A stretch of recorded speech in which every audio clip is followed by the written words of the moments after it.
presidente de El Salvador, Nayib Bukele, compartilhou um vídeo em que menciona o Brasil e o motivo pelo qual países não enfrentam o crime organizado.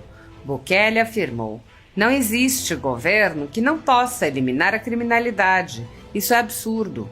O Leviatã, o Estado, sempre é mais forte do que qualquer organização criminosa. Nós demonstramos isso. Éramos o país mais inseguro do mundo e agora somos o mais seguro do hemisfério. A organização criminosa do Brasil é muito maior, mas ao mesmo tempo, o Estado do Brasil é muito maior, mais forte e mais poderoso do que a organização criminosa." Bukele rebateu as narrativas usadas para se justificar a falta de combate ao crime organizado, mostrando que não se sustentam. Ele apontou que países com mais consumo de drogas não entregam áreas inteiras de seu território a cartéis e gangues, nem tampouco países com populações muito maiores ou territórios inóspitos. Bukele questionou: como é possível que uma organização criminosa consiga se apropriar de um território inteiro e o governo não consiga expulsá-los? A um auxiliar que respondeu: porque eles estão dentro do governo, o presidente respondeu: é por isso.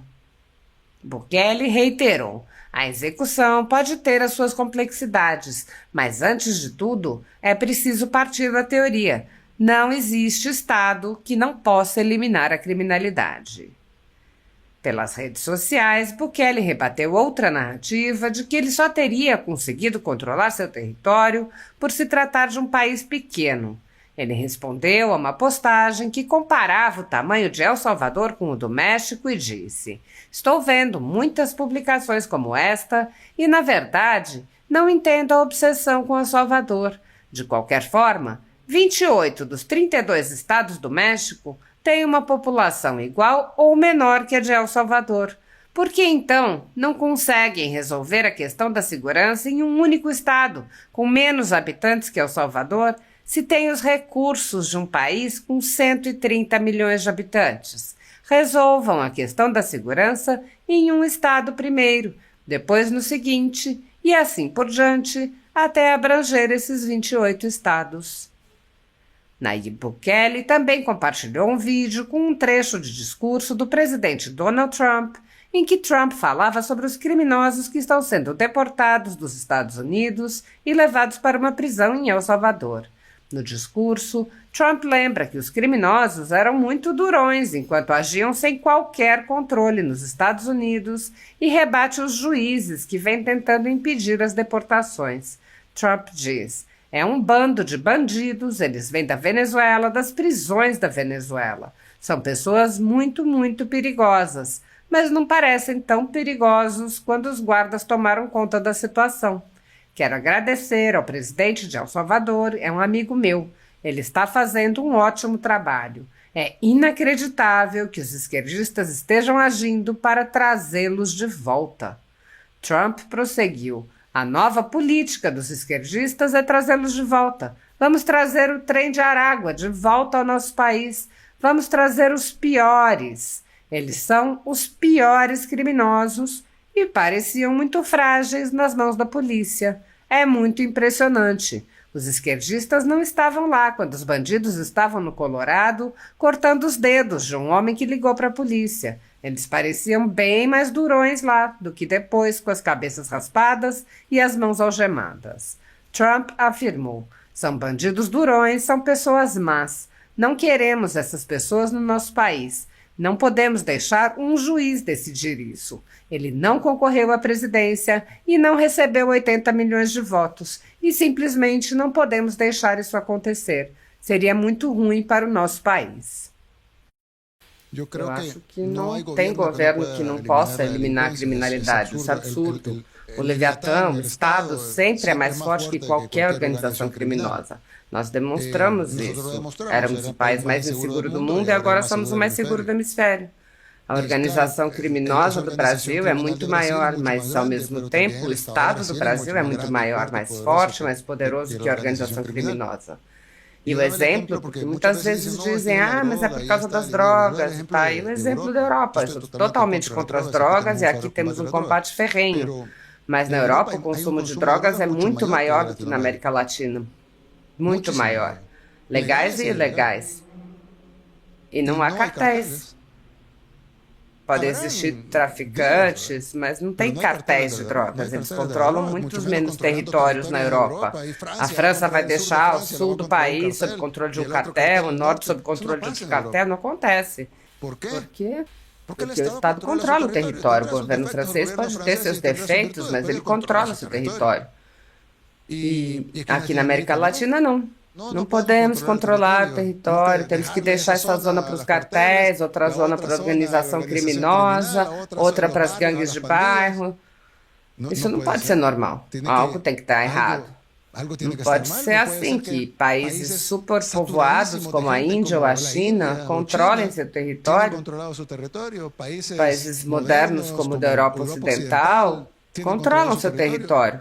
Os Estados Unidos, que é um país com muita criminalidade, um país com muitos problemas de drogadição, pobreza, não tem 1 milímetro controlado por um cartel. Não tem um cartel que controla South Dakota. Não tem nada disso. Por quê? Porque nos 50 estados dos Estados Unidos, mesmo com problemas, não é uma sociedade exemplar, mesmo assim, não tem nenhum estado controlado por um cartel. O Canadá, que tem 80% do território desabitado. No Brasil temos floresta, mas o Canadá tem territórios impenetráveis. Tundra, não dá para passar. E mesmo assim, não tem nenhuma organização criminosa controlando uma parte do Canadá. Isso seria impensável. Imediatamente o exército canadense iria lá e os expulsaria. E aqui na América Latina, os cartéis controlam grandes áreas do México, da Colômbia, grandes áreas do Brasil. Como é possível que uma organização criminosa consiga se apropriar de um território inteiro e o governo não consegue expulsar? Porque estão dentro do governo. É isso. Então, definitivamente isso faz parte do problema. Obviamente, resolver isso envolve a teoria da execução. A execução tem suas complexidades, mas primeiro é preciso partir da teoria. Não existe Estado que não possa eliminar a criminalidade. Essas são pessoas que focam em destruir as casas das outras pessoas. Eles não são tão internacionais assim. Eles são um grupo de bandidos que vem da Venezuela, vem das prisões da Venezuela. Eles são muito perigosos, mas não pareciam tão perigosos quando os guardas tomaram conta da situação lá em El Salvador. Quero agradecer ao presidente Bukele, está fazendo um trabalho incrível. Eu não consigo entender que os esquerdistas estejam com problemas com essa questão e querem eles de volta. Eles puseram homens em esportes femininos para todo lado, fronteiras abertas, políticas loucas. A política nova deles é: vamos trazer o trem de Aragua volta para o país. Eles querem trazer os piores criminosos, as piores pessoas. Quando estavam no Colorado, cortando os dedos de um homem que ligou para a polícia, eles pareciam bem mais durões, né? Do que com a cabeça raspada e algemados. Eles são durões e são maus. Nós não queremos eles no país. E não podemos deixar um juiz que quer que... Ele não concorreu à presidência, não conseguiu mais de 80 milhões de votos. Não podemos deixar isso acontecer. Seria muito ruim para o nosso país. Sair da água quando já está fervendo é uma coisa quase impossível. Vocês ainda não chegaram nesse ponto. Mas acreditem, vocês não querem chegar. Nós fizemos o impensável para limpar a nossa sociedade. Nós prendemos os terroristas, mas nós temos que remover juízes corruptos e promotores e procuradores corruptos.